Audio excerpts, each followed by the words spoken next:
Assalamualaikum warahmatullahi wabarakatuh. Selamat pagi anak soleh-solehah. Bagaimana kabarnya pada pagi hari ini? Alhamdulillah, luar biasa, bersemangat, dahsyat, Allahu Akbar.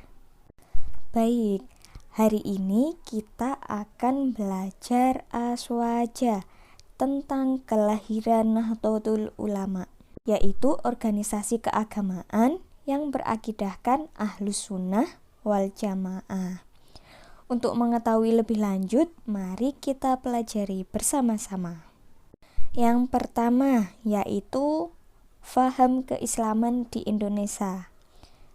Jadi, agama Islam masuk ke Indonesia sejak abad pertama Hijriyah atau abad ke-7 Masehi. Yang membawa siapa? Yaitu para mubalik Islam dari Saudi Arabia datang ke Indonesia dengan mengajarkan faham keislaman Ahlus Sunnah wal Jamaah. Kemudian pada abad 9 Masehi, Daulah Abbasiyah mengirimkan mubalik bermadzhab Syafi'i ke wilayah Sumatera Utara. Untuk apa? Untuk mengajarkan dan mengembangkan paham Ahlus Sunnah wal Jamaah. Jadi sejak itu ajaran Ahlus Sunnah wal Jamaah berkembang di Indonesia. Apa sih Ahlus Sunnah wal Jamaah? Atau biasa disebut dengan aswaja? Jadi Ahlus Sunnah wal Jamaah itu ada dua bagian, ada dua definisi. Yang pertama, secara umum. Pengertian secara umum yaitu satu kelompok atau golongan yang senantiasa komitmen mengikuti sunnah Nabi dan thoriqoh kepada para sahabatnya dalam hal akidah, fikih, hakikat. Sedangkan definisi secara khusus yaitu golongan yang mempunyai iktikad atau keyakinan yang searah dengan keyakinan jamaah Asy'ariyah dan Maturidiyah. Paham Ahlus Sunnah wal Jamaah diajarkan di Indonesia sejak permulaan meliputi akidah, muamalah, dan akhlak. Dalam bidang akidah, paham Ahlus Sunnah wal Jamaah mengikuti mazhabnya Abu Hasan al-Asy'ari. Kemudian dalam bidang ibadah atau muamalah mengikuti mazhabnya Imam Syafi'i. Sedangkan dalam bidang akhlak mengikuti rumusan Imam Ghazali dan para ulama tasawuf lainnya. Adapun amaliyah keagamaan yang diajarkan para ulama Ahlus Sunnah wal Jamaah meliputi 1. Sholat Jumat dengan 2 kali azan. Kemudian sholat tarawih 20 rakaat, yasinan dan tahlilan.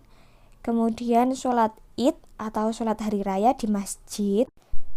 Selanjutnya ziarah kubur, khatmil Quran, sholawat dan tibaan, dan masih banyak lagi amaliyah-amaliyah lain yang dicontohkan. Yang kedua yaitu pondok pesantren sebagai lembaga pengajaran Islam. Dalam perjalanan sejarahnya, pondok pesantren memiliki peranan yang sangat besar dalam mengajarkan nilai-nilai ajaran Islam Ahlus Sunnah wal Jamaah. Karena pondok pesantren lahir atas kesadaran kewajiban dakwah Islamiyah, yaitu menyebarkan dan mengembangkan ajaran Ahlus Sunnah wal Jamaah. Sekaligus dari pondok pesantren inilah nanti tercetak kader-kader ulama. Pondok pesantren merupakan tempat proses pembelajaran agama Islam yang menyediakan asrama bagi para santrinya. Pondok pesantren juga lembaga pendidikan Islam tertua di Indonesia, di mana di pondok pesantren inilah tempat memperoleh ilmu pengetahuan agama, yang mana ilmu agama tadi menghiasi diri dengan akhlakul karimah, bersikap jujur, sederhana, dan mandiri. Berdasarkan kurikulum, pesantren terbagi menjadi 3, Yang pertama, pesantren tradisional atau salafiyah. Yang kedua, pesantren modern atau khalaf atau as'ariyah. Dan yang terakhir, pesantren komprehensif atau kombinasi. Adapun unsur terbentuknya suatu pondok pesantren ada 5, yaitu yang pertama, kiai. Kiai selain sebagai guru dan pengasuh pondok pesantren, juga menjadi tokoh sentral dalam tatanan kehidupan pondok pesantren karena memiliki kedalaman ilmu agama.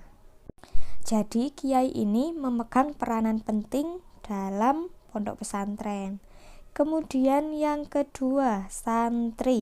Santri merupakan sebutan bagi siswa yang belajar mendalami agama di pondok pesantren. Biasanya santri ini terdiri dari 2 kelompok. Yang pertama yaitu santri yang pulang pergi, dan yang kedua yaitu santri yang mukim di pondok. Maksudnya santri yang pulang pergi ini santri yang datang ketika ada pengajian dan pulang ke rumahnya sendiri ketika selesai pengajian, seperti itu. Selanjutnya yang ketiga, masjid. Masjid juga merupakan bagian yang tidak bisa dipisahkan dengan pesantren karena masjid digunakan untuk beribadah dan juga dipakai sebagai tempat lembaga pendidikan untuk mencetak santri menjadi kader-kader ulama. Yang keempat, pondok atau asrama. Pondok atau asrama pada dasarnya merupakan sebuah tempat tinggal yang digunakan tempat pendidikan Islam di mana para siswanya atau santrinya tinggal di bawah pimpinan kiai. Yang terakhir yaitu kitab Islam klasik. Di pesantren, para santri belajar pelajaran agama Islam. Ajaran ini bersumber dari Al-Quran, hadis, kitab-kitab salaf, atau kitab-kitab peninggalan ulama Ahlussunnah wal Jamaah terdahulu, atau biasa disebut juga kitab kuning. Jadi anak-anak, nanti ketika kalian mondok dan menjumpai kitab-kitab yang tidak ada harokatnya, tidak ada maknanya, itu namanya kitab kuning. Cukup sekian materi Aswaja pada pagi hari ini. Semoga bermanfaat untuk kita semua. Tetap semangat belajar ya anak-anak hebat. Ustadzah akhiri, wassalamualaikum warahmatullahi wabarakatuh.